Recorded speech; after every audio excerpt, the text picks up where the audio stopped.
Welcome back to the Wax Quill Podcast. And today I have our new debut author, Maloree Anderson. Maloree, how are you today? I'm good. Thank you so much for inviting me. You're very welcome. I met Maloree because I was scrolling through Instagram, as I do, and I saw a post about this debut author. She was really excited about her new book, and then she started talking about how it got stolen and pirated. And I was like, oh, I kind of heard about that. But then apparently there's pushback from people who are like, oh, why are you so upset about it? So I was a little upset about that. And I invited Maloree to come onto the podcast. So, Maloree, can you tell us how you started with the whole writing journey? Is in fourth grade. I remember we had to write a short story and was read out loud to the class. And I remember the reaction was everybody was like, that's a really good story. In my head, I'm like, oh, well, maybe I can write. Maybe I have something here. And I've always just loved writing. Growing up, I really actually focused more on photography. Just writing wasn't just something I focused on. I was more into photography and videography. I actually went to school doing that. But I for the Boy Scouts probably about 4 years ago. And just about the time I had my son, so that was 9 years ago. But I joined their marketing team and they had me start writing their blog posts. And I remember I was like, I have no idea what the heck I'm doing because I'm like, what do you want me to write about? Like, how is it supposed to sound? So that's when I really learned voice and brand. Was we had a brand at the Boy Scouts. It was a local council in Utah. And I learned that kind of writing. And that's where I started to learn my voice because I would do more of like the fun, all the blog posts were fun, but I would do more of I don't even know how to explain it. The best example I can give is when Chris Pratt, he gave a speech about being kind and helping others. We immediately went in and I wrote a blog post about that's really what the Boy Scouts is trying to say is the Scout motto and oath is that we're be kind, help others. And that got viral across the nation. So that's kind of where I found how I can write and find my voice was through the Boy Scouts being an author on their blogs. We had two of them. And then I quit at the Boy Scouts. We actually moved home to Arizona and I started working for an attorney. And I did a lot of legal writing, which is completely different than creative writing. And I had to kind of switch that voice. And so, in this, while all of this is going on, I had this idea of a book in my head, and I'm always having ideas. And I've always written little scenes here and there. And we're talking about 12 plus years of just me randomly writing scenes for this idea that I had, going nowhere with it. And then now I'm kind of moving into how I got to writing because that's really where it all began or solidified into creative writing. I was now in legal world, legal writing, and my cousin texted me a few years ago and he goes, are you going to do the NaNoWriMo? And I was like, I don't even know what that is. What is that? And he was like, well, you write 50,000 words in a month. And I thought, I have this idea and I've been kind of writing. Maybe I can finally put it all together.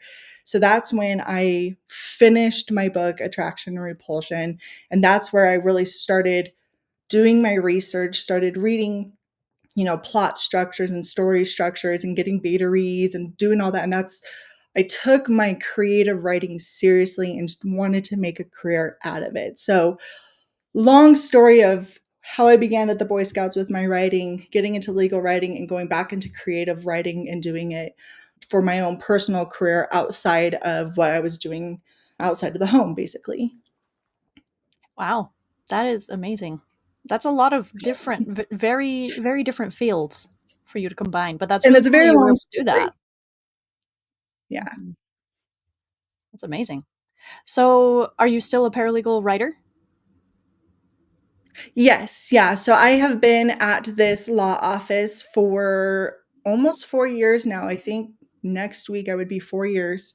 I've done about over a decade ago, I was a legal assistant at a couple different law offices. And so I didn't really do legal writing there. It was more the attorney would do it, and then I would just make sure everything was good to go and go file it with the court. Mm. Here I'm actually doing legal writing, which is very standard for paralegals to kind of ghost write for the attorney. And so that's what I do. Wow. Yeah, Okay, I know I'm getting a bit off topic here, but I'm curious. How has it been? totally fine. Because the tone, like you said, the tone that you use is completely different. I used to be a copywriter for like a real estate Okay. guy, so it's really So different. you totally understand. Yeah, Yeah. it's completely different. So how does that reflect in your writing? I imagine you're much more concise, more like Ernest Hemingway, very concise in how you describe things, very concise in how you move the plot along. I want to say that helps, but I think now that I've been doing it for, again, I'm going to say at least a minimum of 3 years, I I think I can change back and forth. Hmm. I know when I started at the law office 4 years ago, he had me write some stuff and then came in with the red pencil and they're like, "Well, usually we do this and usually we do this." And it was just and it it wasn't a bad thing, but you have to learn it, wherever job you go to, you have to kind of learn what that is. And I got to the point that I was able to learn it where very few times, not to toot my own horn, very few times he does have a red pencil or he doesn't red pencil the paper. But I was able to kind of learn to switch to be a legal writer, if that's even a term, be a paralegal who writes, and then come home and write creatively. And so I don't know if that's necessarily reflected in my creative writing, especially I don't Mhm. know if someone's read the book and they say, "Yeah, I can see she's a paralegal. Please let us know because it'll be interesting to know that." Because I Hmm. don't know. Okay, sorry, that was random. We can No, take I that love if you it. want to. I was just curious. Hmm. Oh, Okay, you're good. so leading up to how you got the book published, you self-published, is that correct? Yes. Okay. So in doing that, you had to pay for an editor, you had to pay for your own cover design, you had to pay for your own printing.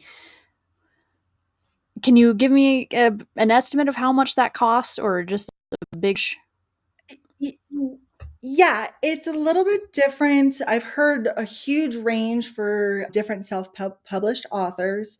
I know some of them could be anywhere between 2 to $10,000 just depending on exactly what they wanna do. mm, I went really simple because I don't know or did not know what I was doing. I think the second time around, I might keep it as simple. I didn't do a kickstart.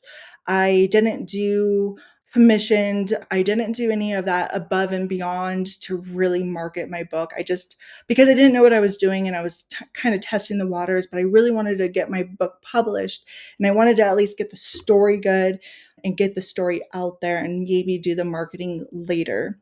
So for me, yes, I did a few beta rounds. So my first beta rounds were free. You can go in and I found a couple of people through a Facebook group and that worked out for me because we actually did switch where I read their novels and they read mine.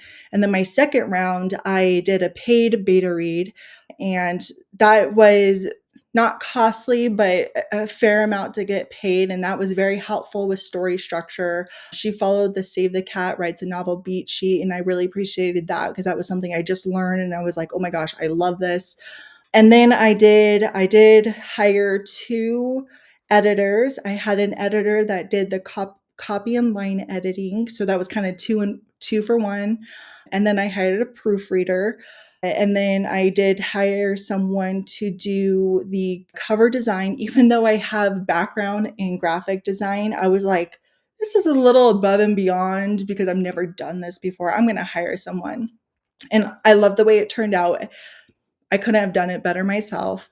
And then, of course, I have my copyright fee, which we'll talk about that.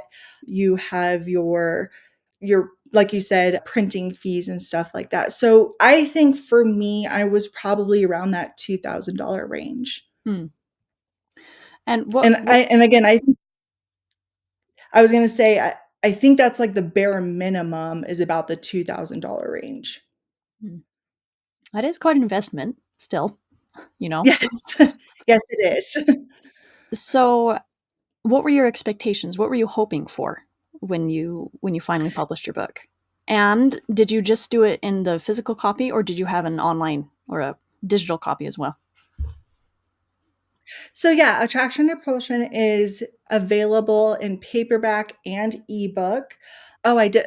I also had a formatter, so that was an additional cost to that in that 2000. But Attraction and Repulsion is available paperback and ebook. I think honestly, this was more to do for myself. When I started, I thought, I want to be a published author, and I did try to go the traditional route. It just felt it didn't feel right, but I felt like I needed to at least try and go that route. But the more I learned about traditional publishing, the similarities and the differences between traditional publishing and self-publishing, I felt at least for self-publishing was going to be the way to go, because I wanted to keep my rights. I wanted to keep the creative freedoms and the creative control that I would have if I went through self-publishing. So I decided to go self-publishing. I was like, I'm going to do this for myself. I'm going to publish this book for myself. And then I started getting into the beta reading, and people started reading it. And I thought, oh, this might be something to help others, because I've had people message me and say, "Hey, like I read this and this really helped, and I've been struggling myself, and this actually gave me some tools that I can use in my own life." And I just never had thought that this could help somebody.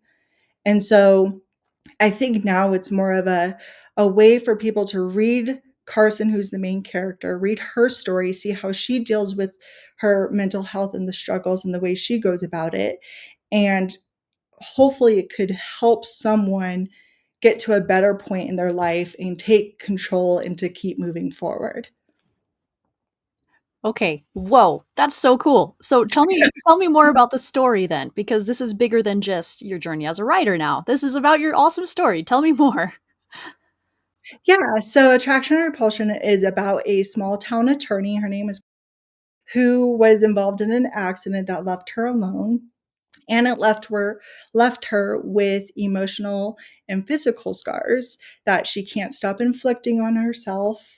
But it wasn't until she had a literal run-in with a local firefighter did she start kind of realizing what I'm doing is wrong, and I need to kind of get control of my life. And so that's just her journey of dealing with her own mental health. She does self harm. So there are a few trigger warnings there. And how she deals with it now that she's met this person. But it's more than just she's dealing with it because she met this person and because she's with this person.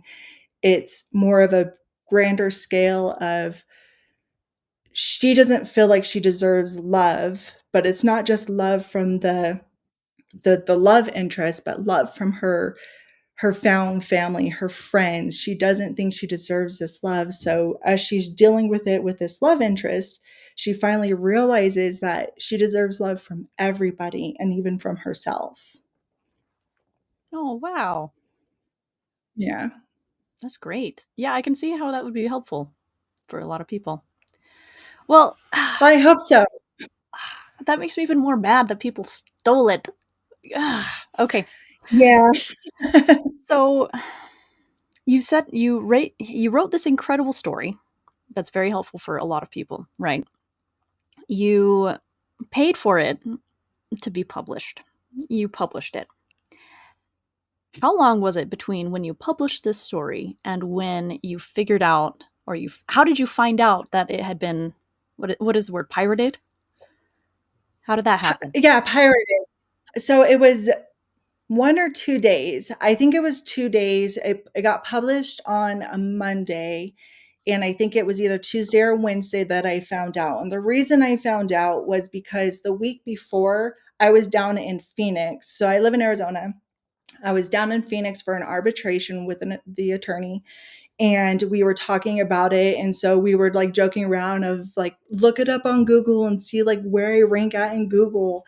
And so a couple days later, I did that and I found it and I was like, oh, cool, I'm on this website. They're like promoting my book. And I go and I'm like, that's my book. That's my book. Like, you can read my book. And I was like, oh my gosh, it's been pirated.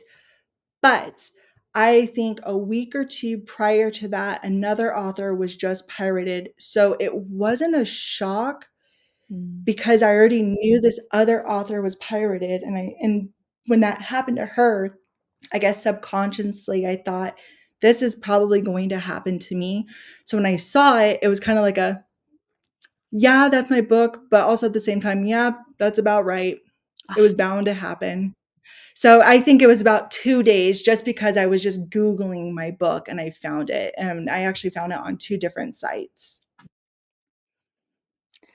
so how do you proceed from there?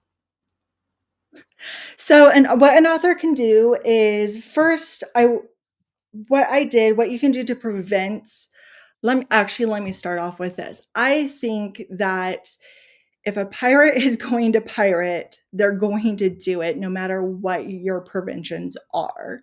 Because just how deep the cyber and internet and all of that can get, people can just access anything and just do it. So it's going to happen. But I think, especially something that I've learned being a paralegal, is do what you can as a prevention and the things you can do if it happens. So the couple of things that you can do as a prevention is copyright your novel.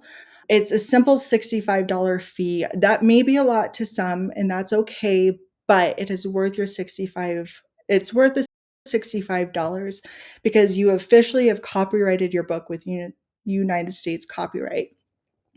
And I know that when you from the inception of creating your idea, that's intellectual property. As soon as you write it down on a napkin or if you think of the idea, you have that intellectual property and you can use that. If you decide to go to court, you can use that in court.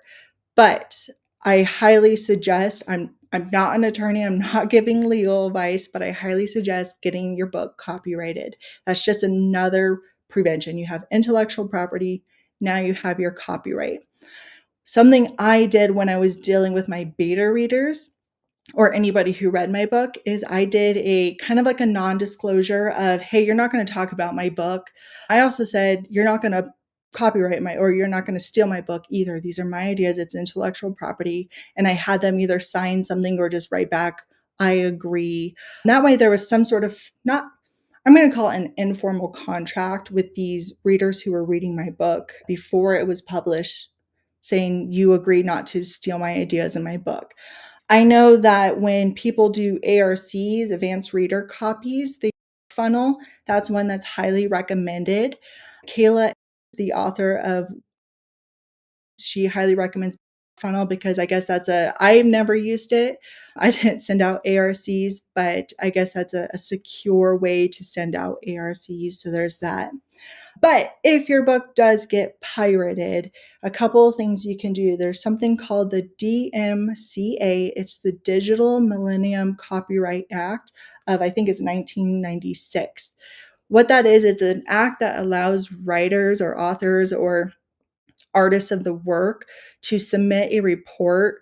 I think it's through whatever website engine. I'm just going to say Google. You can send a report that allows you to say, hey, red flag this website.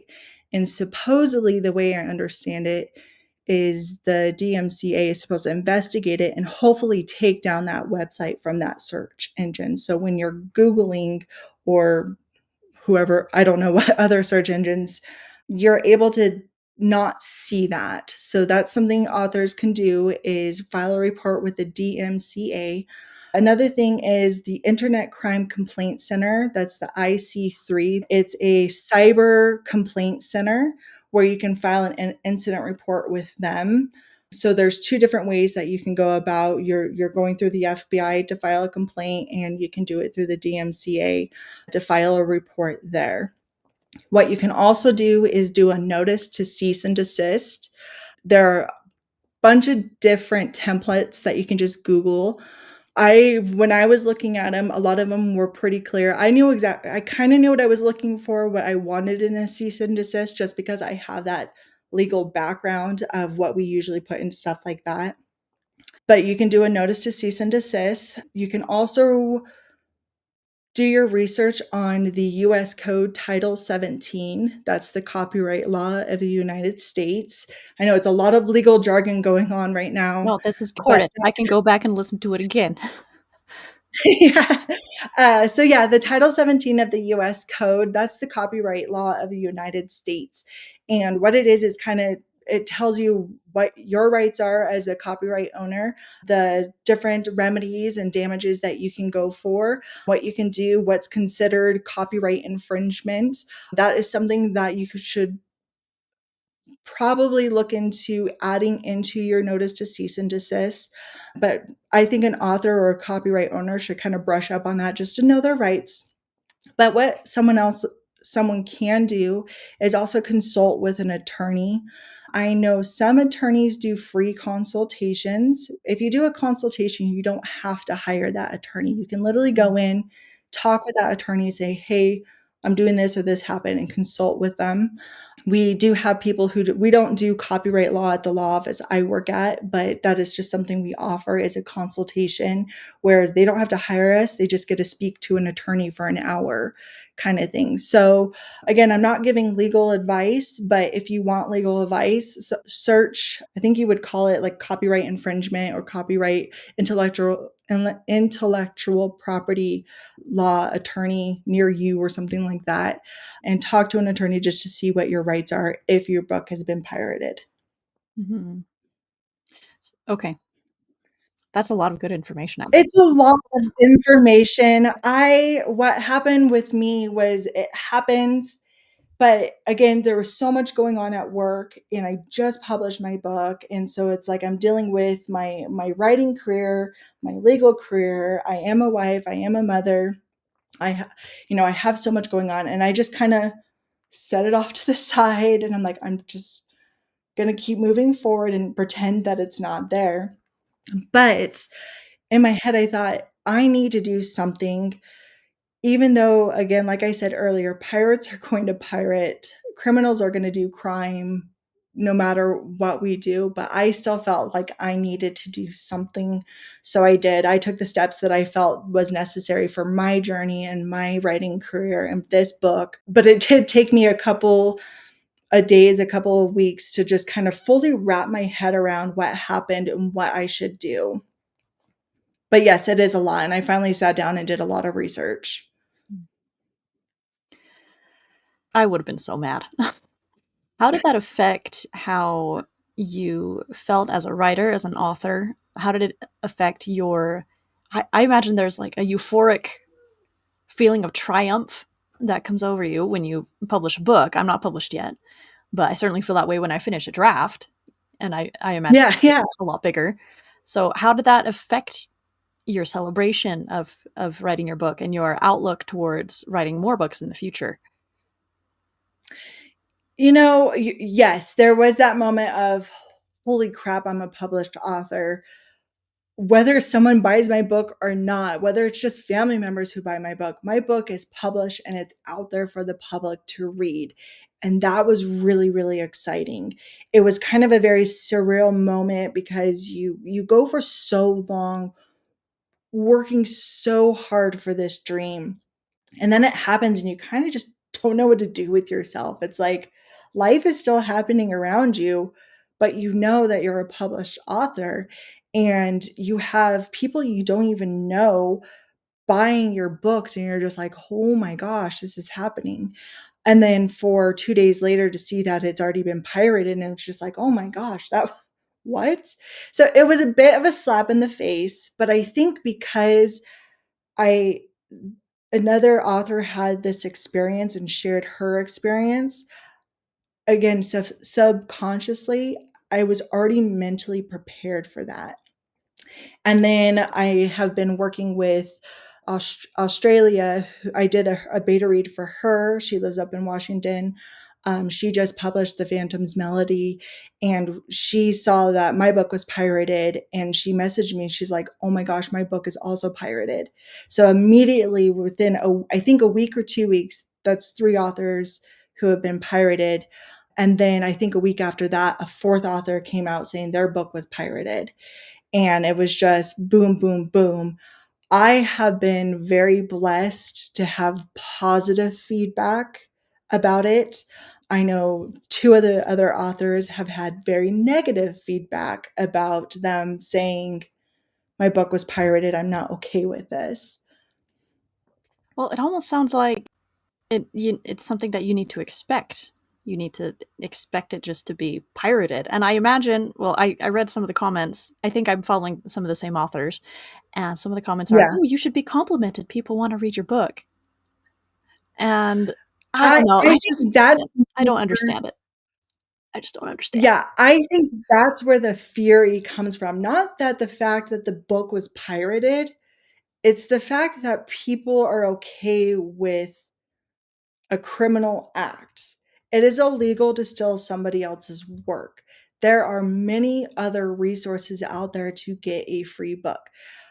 Authors, especially self-published authors, are always doing giveaways of their book. They're always doing ebook sales or even book sales to make them really cheap. I know there's like a, I don't have a Kindle, so I'm not very in Kindle and ebooks, but I know there's like a stuff your Kindle day where you can get them for free. My book is actually on Kindle Unlimited. So if you have Kindle Unlimited, it's free to read. And so I think that's where the fury comes from, or the anger or the disappointment, is that people are backing those who are doing crimes. And that's just unfortunate, especially for any author, but a self-published author who has put their own time, literally their own money, thousands of dollars of work, and people are taking that and trying to put it out there for others to read. And that author who has literally poured their soul into their work, and it's gone and it's taken from them, and nothing is being given back to them to write a new book. So I think that's where the anger comes from, the disappointment of, we are okay with people doing bad when there are resources out there for those people who can't afford a book to be able to read a book for free. And so that, I think that's where the anger comes from. Mm.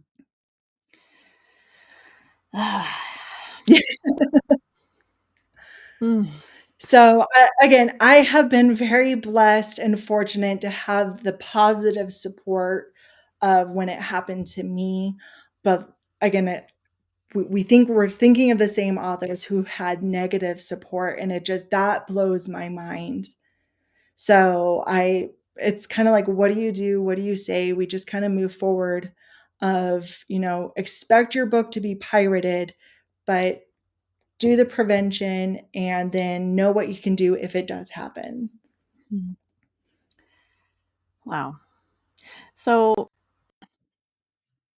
going forward, are you planning on writing more books? What would you do differently next time? I think when it comes to being pirated, I don't know if there is anything I could have done differently. Just because I feel like I didn't do anything that would have been like, oh, I should have done this and my book would not have been pirated. So I think along that case, I wouldn't have done anything differently. Definitely, I'm going to get my book copyrighted. I'm going to still take those preventative measures. And then when it does happen, I think I would probably be a little quicker of a response, even though, again, they can take it off their website, but they probably have 50 other websites that they're going to go put it on somewhere else. So yes, I do actually plan on writing more books, even though I was pirated. I think that it's going to happen. So I just have to be okay with the fact that there's going to be bad out there in the world, but I want to introduce good into the world, and I'm going to keep writing books. I have a couple of ideas. I wanted to get an outline done for my next novel starting the end of this year. I haven't gotten quite to it because we've been so busy at work that I come home and I'm like, I can't look at a computer. I don't want to write. I don't want to do anything. But yes, I do plan on writing more books. And I don't know if there really is anything I could have done different, just because I know those who are going to go behind the scenes and steal something, they have access to that, whether I have preventions or not. Hmm. All right. I see your book behind you. Can you show us the cover? Can you Yeah, I brag actually have it about it a right little here bit? too. This is Attraction Repulsion. It was published back in October 14th. Well, it was published October 14th of this year. It is available right now on Amazon as a paperback and ebook. If you have Kindle Unlimited, I believe right now it's $0 to read on Kindle Unlimited. But again, it's the main character is Carson West. She is a small town attorney. She was an attorney before I even started working at a legal office, so it kind of worked out that way. But she's a small town attorney who was in a car accident that has left her alone, and now she struggles with self harm. And her self harm gets out there, and she has to deal with finding love for herself, being okay to be loved by not only the love interest, but her friends and family around her. So there's a little bit of that found family. It's small town feel, men in uniform because the love interest Jax Miller is a firefighter. You know, there's dark secrets. It's a he saves her, she saves him kind of situation. Love those. Yeah, I it didn't happen. I wasn't planning it to be that way, but that's just how it happened. And again, it's just an adult, as someone who's in their 30s, because when you think of mental health and self harm, you think of a younger generation. This is actually someone who is an adult who is dealing with it and dealing with it heavily. And so it gets dark sometimes. I think I kept it pretty PG-13, but it does get a little dark sometimes. But what I've been told is that there's a lot of light as well. And so you go through this up and down journey with Carson of she has to be literally smacked in the face to realize what she's doing is wrong, and finding that strength to move forward in her life and to stop what she's doing and to find healthier coping mechanisms when it comes to dealing with the loss that she has had. I want to read it. It sounds amazing. It's on Amazon. I think I'm gonna get it. Man. Okay, so Yeah, it's and on Amazon. it's a short read. So I've had people tell me that they read it in a day. I know my sister-in-law, she's like, I read it in 5 hours.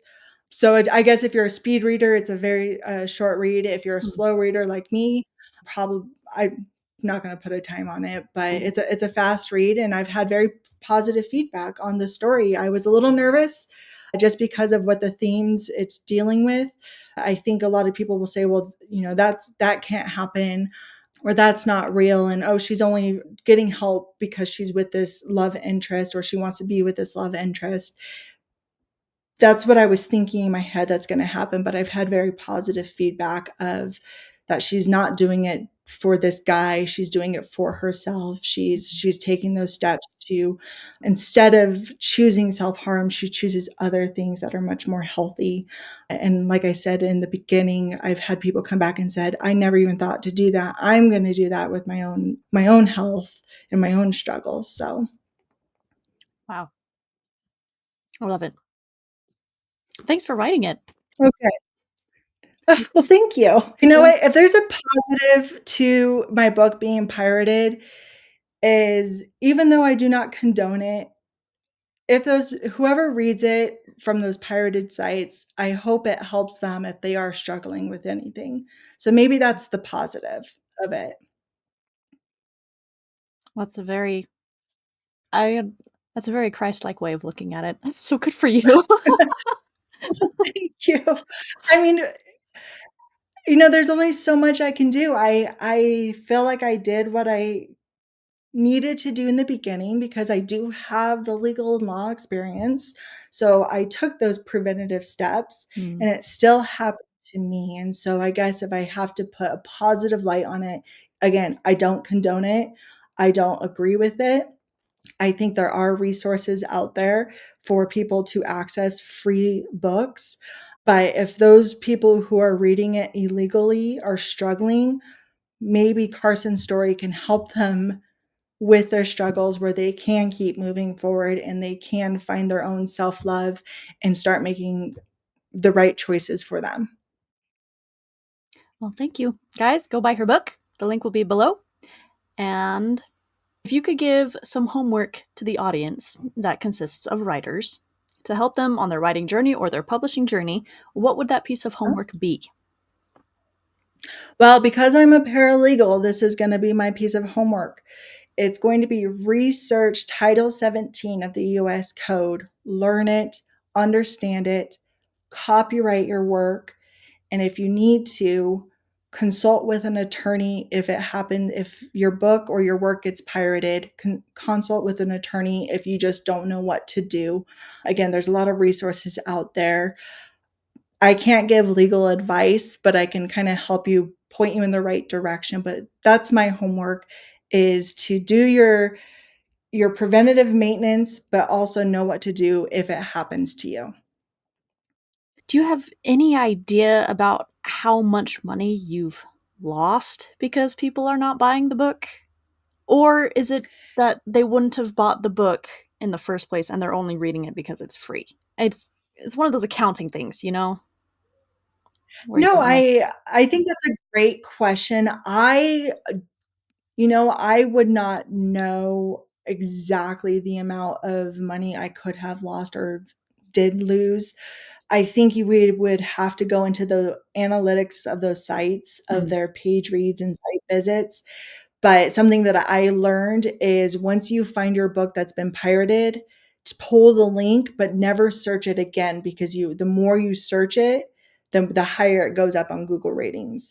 So I think there are so many people in this world, and books are so popular right now that thousands, tens of thousands of people have access to these sites because it was so easy for me to find. And just again, how popular books are and how many books people are reading nowadays, it could be a lot. Not to toot my own horn or think that people are going to choose my book over another book. It's just, if you look at the statistics of the amount of readers we have, how popular ebooks are, I know bookstores are now being built and opening up just because books are so popular. So the statistics would say there's a huge increase in book reads. So you would think there's going to be a huge increase of lost sales because my book has been pirated and free on these other websites. Mhm. Hmm. Yeah. Interesting. Well, the pirators for sure know how much you've lost from it. They have those. It's frustrating. Like I said, I think the more frustrating part, it almost sounds like I'm suppressing emotions of like, "Oh, it happens." You've It is accepted it. frustrating, You're doing great. but I think I'm to the point that I've accepted it. I've done my part, and I'm gonna continue to do my part. I think the frustrating thing is that people are siding with the pirates, and it just blows my mind that we're okay with that. Again, their authors are always doing giveaway. I've done one giveaway. I've actually no four, because I put out free books out there. Again, Kindle Unlimited is $0. Libraries. There was a couple other, actually, go to Kayla and the author of Well of Dreams. She did a whole post of different resources of free books or where you can read for free. So there are resources out there. And I'm sure if you message an author and you say, look, I literally cannot afford your book, I want to read it, talk with them. Mhm. Find different ways to read this book for free and not illegally, because I just Mhm. don't condone that. All right. People, go buy her book and read it because it's good. Pirates, if you're listening to this, go buy her book and repent. Well, thank you so Approved. much. We'll talk to you Yeah. later. Thank you so much for having me. Oh, it's been a Yeah, of pleasure. course. I learned a lot, and I think our listeners did too. So thank you, and goodbye for now.